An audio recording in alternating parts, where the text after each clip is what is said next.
Halo pemirsa, pendidikan telah lama dianggap sebagai landasan bagi kemajuan dan perkembangan sebuah bangsa.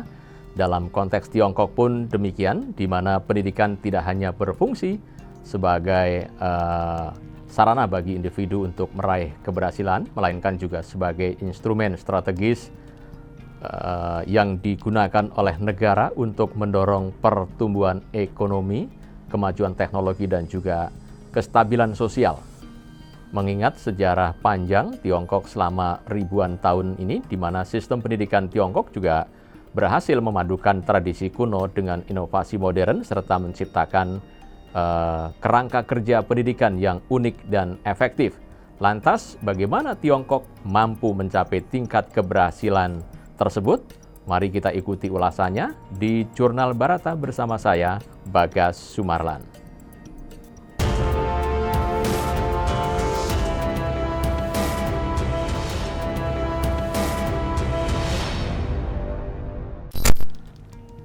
Pemirsa, keberhasilan itu tentu saja terletak pada kombinasi yang harmonis antara filosofi Konfusianisme, kearifan lokal, dan juga reformasi pendidikan yang berfokus pada meritokrasi dan inovasi. Filosofi dan nilai-nilai lokal yang telah lama tertanam di Tiongkok ini berperan besar dalam membentuk pendekatan pendidikan yang tidak hanya mengutamakan akademik, tetapi juga etika, kerja keras, dan kontribusi sosial. Lalu sistem pendidikan di Tiongkok saat ini memang menjadi salah satu yang paling kompetitif dan produktif di dunia, menghasilkan lulusan yang tidak hanya berprestasi di tingkat nasional, tetapi juga diakui di tingkat global. Keberhasilan ini dilalui dengan berjalannya sejarah yang panjang, sehingga pendidikan di Tiongkok ini juga bisa terus berkembang sampai saat ini, dan juga beradaptasi, berinovasi untuk menjawab tantangan zaman. Rahasianya sebenarnya terletak pada ajaran Konfusius yang lahir lebih dari 2.500 tahun lalu dan telah menjadi fondasi moral dan etika masyarakat Tiongkok. Hingga hari ini, filosofi ini juga tidak hanya mengatur cara hidup sehari-hari, tetapi juga memberikan panduan tentang pentingnya pendidikan sebagai sarana utama untuk memperbaiki diri, meningkatkan moralitas, dan mencapai kebajikan tertinggi. Bagi Konfusius, pendidikan adalah jalan menuju keharmonisan individu, keluarga, dan masyarakat secara keseluruhan. Itulah mengapa dalam pandangan Konfusius, belajar bukanlah sekedar mengumpulkan pengetahuan, melainkan juga proses mendalam untuk membentuk karakter seseorang. Lalu pendidikan juga menjadi alat untuk menciptakan individu yang berintegritas dan mampu memberikan kontribusi positif bagi masyarakat sekitar. Pemikiran ini telah merasuk ke dalam budaya Tiongkok selama ribuan tahun, menciptakan sistem nilai yang menghormati pendidikan dan ilmu pengetahuan sebagai pilar utama kehidupan. Pendidikan di Tiongkok telah melalui berbagai tahapan reformasi sejak awal abad ke-20 yang mengubahnya dari sistem tradisional berbasis Konfusianisme menjadi sistem modern yang responsif terhadap kebutuhan global. Lalu, transformasi ini juga didorong oleh visi pemerintah untuk menjadi pendidikan sebagai pilar utama pembangunan nasional dan juga daya saing internasional. Maka dari itu, saat terjadi reformasi pendidikan di Tiongkok dimulai pada awal abad ke-20. Pemerintah Tiongkok mulai mengadopsi model pendidikan barat yang untuk memperkuat, artinya sistem yang sudah ada. Perubahan ini semakin dipercepat setelah tahun 1978 saat Deng Xiaoping meluncurkan kebijakan reformasi dan keterbukaan. Fokus utama reformasi ini adalah menciptakan sistem pendidikan yang inklusif, berbasis meritokrasi, dan juga mendukung inovasi. Strategi tersebut melibatkan berbagai aspek seperti pengembangan kurikulum, pelatihan guru, dan investasi infrastruktur pendidikan. Sejak dekade tahun 1980-an, di mana pemerintah Tiongkok berkomitmen untuk memastikan pendidikan dasar yang universal, program wajib belajar 9 tahun diterapkan untuk memberikan akses pendidikan gratis bagi seluruh anak usia sekolah. Lalu, komitmen ini juga diwujudkan melalui pembangunan sekolah-sekolah di daerah yang terpencil dan peningkatan kualitas guru. Pemerintah juga memberikan insentif bagi guru yang bersedia mengajar di daerah pedesaan, sehingga kesenjangan pendidikan antara kota dan desa dapat diminimalkan. Nah, dalam dekade terakhir ini, memang kurikulum pendidikan di Tiongkok mengalami perubahan yang signifikan. Sementara nilai-nilai tradisional tetap diajarkan, penekanan yang lebih besar diberikan pada penguasaan bahasa Inggris, teknologi informasi dan keterampilan abad ke-21, seperti misalnya kreativitas, kolaborasi, serta pemecahan masalah. Nah, sekolah-sekolah di Tiongkok ini juga mulai mengadopsi metode pembelajaran yang lebih interaktif, menggantikan pendekatan konvensional ya, berbasis hafalan misalnya. Dengan cara ini memang siswa didorong untuk berpikir kritis dan mandiri, yang merupakan keterampilan penting dalam dunia yang terus berubah-ubah. Nah, pada tingkat menengah dan tinggi, pendidikan di Tiongkok dirancang untuk mempersiapkan siswa menghadapi tantangan global. Salah satu contohnya adalah sistem pendidikan kejuruan yang memberikan pelatihan langsung ya di bidang-bidang seperti teknologi misalnya, teknik dan juga manajemen bisnis. Universitas-universitas di Tiongkok ini juga telah melakukan kolaborasi dengan institusi internasional untuk meningkatkan kualitas program akademik mereka.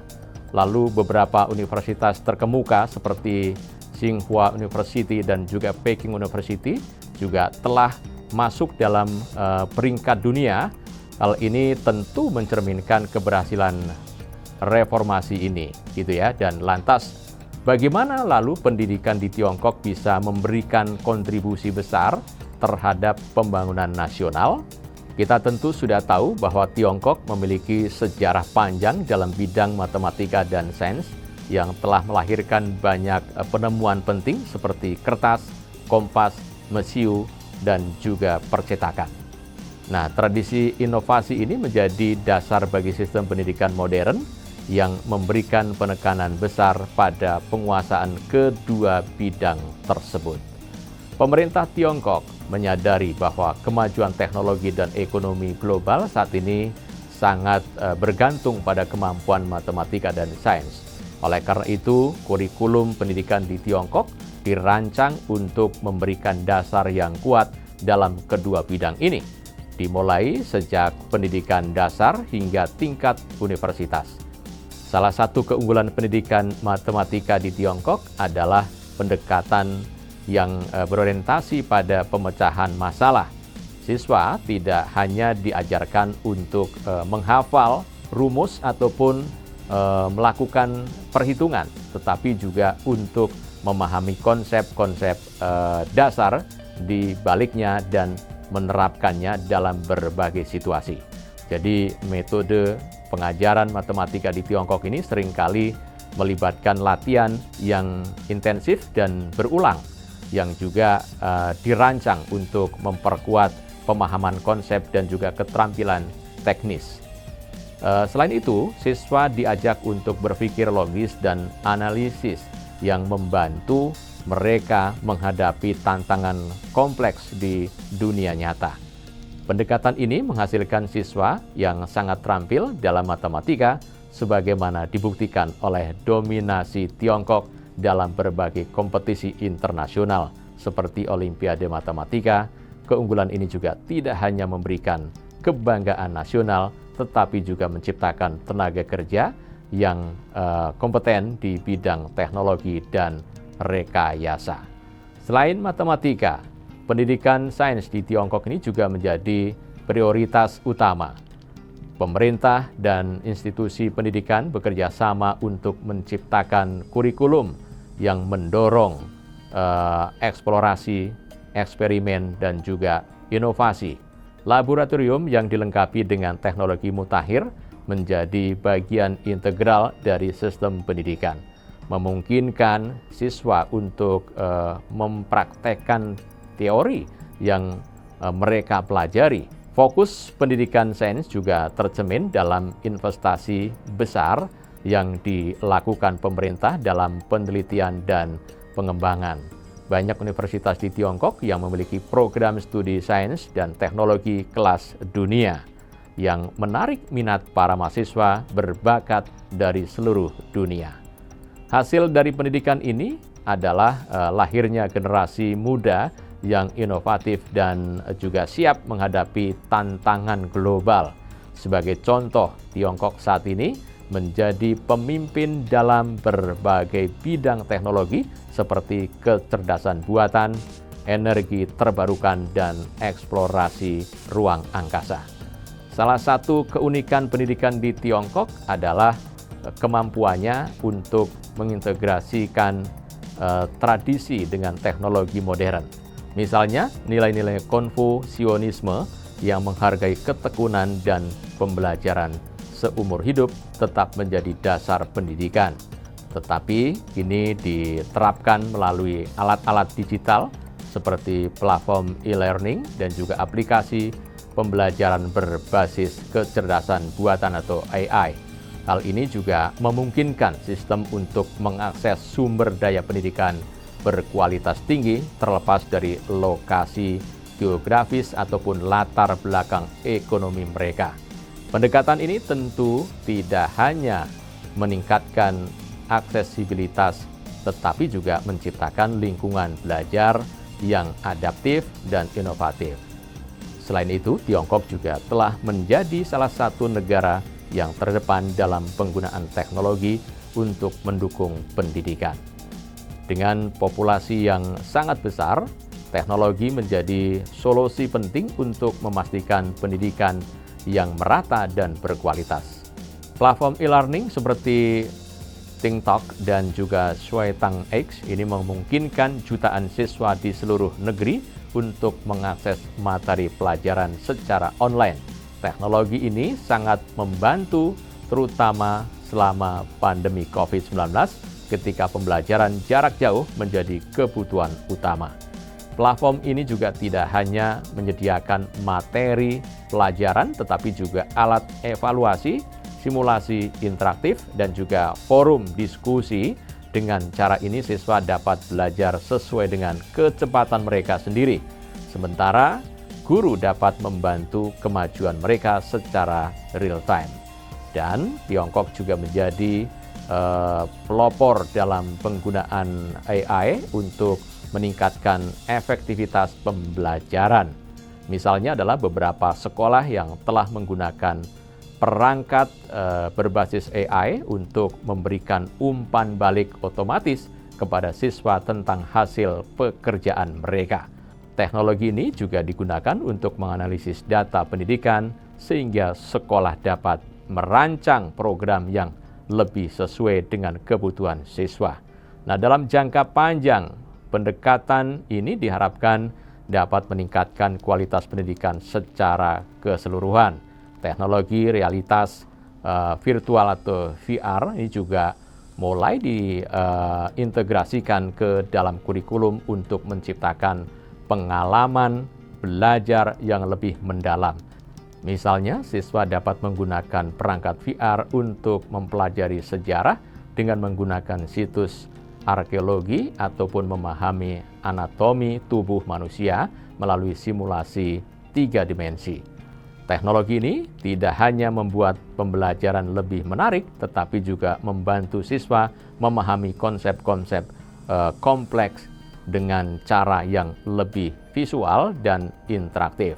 Reformasi pendidikan dan inovasi teknologi di Tiongkok ini setidaknya telah memberikan dampak besar terhadap pembangunan nasional.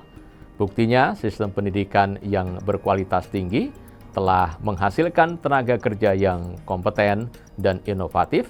Hal ini juga memungkinkan Tiongkok untuk menjadi pemimpin global di berbagai sektor seperti manufaktur, teknologi, dan riset ilmiah. Sebagai contoh, lulusan universitas di Tiongkok ini telah berkontribusi dalam pengembangan teknologi seperti 5G, kecerdasan buatan, dan juga energi terbarukan. Prestasi ini menunjukkan bahwa investasi dalam pendidikan memiliki dampak langsung terhadap daya saing global Tiongkok. Selain itu, dengan akses pendidikan yang merata, pemerintah Tiongkok berhasil juga mengurangi kesenjangan sosial antara kota dan desa. Pendidikan menjadi alat mobilitas sosial yang efektif, memungkinkan individu dari latar belakang ekonomi yang kurang mampu untuk meraih kesuksesan. Pendidikan yang berkualitas juga berkontribusi pada peningkatan kesejahteraan masyarakat secara keseluruhan. Dengan memiliki keterampilan yang relevan, individu juga dapat memperoleh pekerjaan yang lebih baik, meningkatkan pendapatan, dan memberikan kehidupan yang lebih baik. Oleh karena itu, secara keseluruhan dapat disimpulkan bahwa pendidikan di Tiongkok adalah kombinasi unik dari tradisi filosofis yang kaya, reformasi kebijakan yang visioner, dan inovasi teknologi yang canggih. Langkah-langkah yang telah diambil seperti yang sudah kita jelaskan tadi setidaknya menunjukkan komitmen kuat pemerintah dan masyarakat Tiongkok untuk menjadikan pendidikan sebagai fondasi utama pembangunan nasional.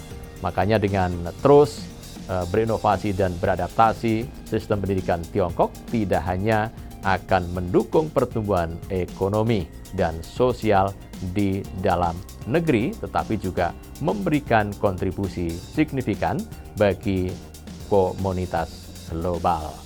Demikian Jurnal Barata kali ini. Saya Bagas Sumarlan. Terima kasih. Sampai jumpa.